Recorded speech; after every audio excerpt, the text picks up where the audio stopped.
come from Alabama with my banjo on my knee, and I'm going to Louisiana, my true love for to see.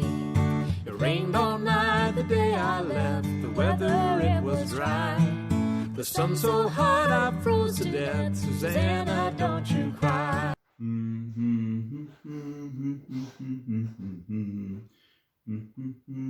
Oh, hello. Were you singing along to that song too? Hey, I just heard that the third grade Pioneer Day has been canceled because of the coronavirus. And that makes me very sad.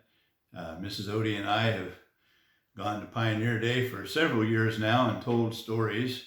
And it makes me really sad for the third graders that you won't be able to have that opportunity, and especially sad for the teachers because I know they work very hard on that project, and especially this year, Mrs. Chounard, as she'll be retiring this year. So I feel sad in that way.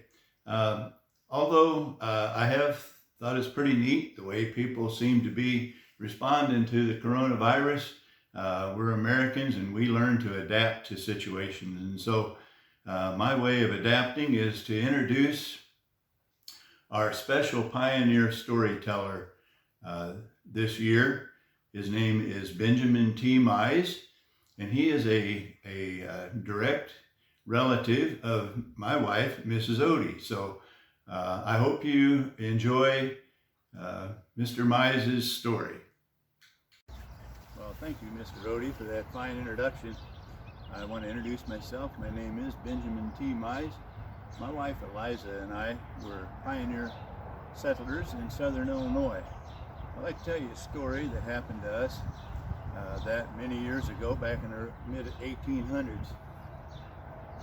It came butchering day, and we went up about a mile north of where our farm was to the Nessman House farm, and we were going to butcher that day. So we went up. It was heavy snow, so instead of the wagon with wheels, we took a wagon with the sled on it and went up there, and we butchered all morning.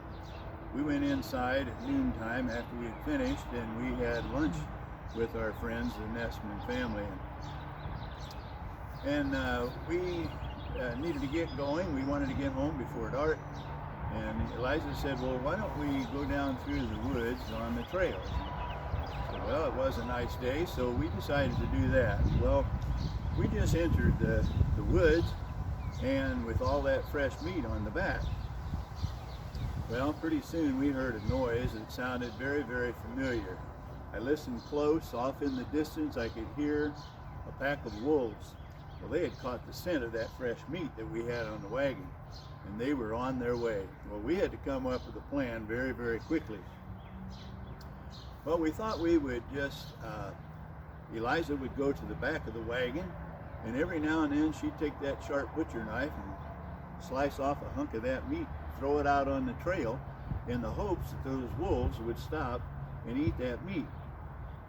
Well, they were getting closer and closer, and we were getting more concerned, and Eliza went to the back, uncovered some of that meat, and sliced off a hunk of that meat and threw it out on the trail. Well, sure enough, as those wolves came to that hunk of meat, they stopped, and we started going.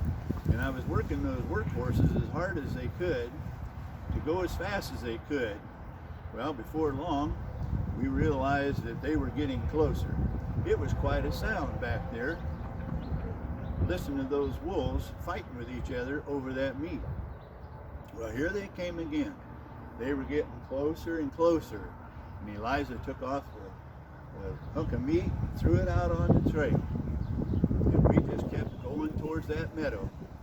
Sure enough, they stopped and started fighting over that meat. Well, I knew if I could get to the meadow, I had a musket with one shot. And if we got out into that clearing, I could turn around and I could at least shoot one of them. Well, we were getting closer and closer, and they were coming after us again.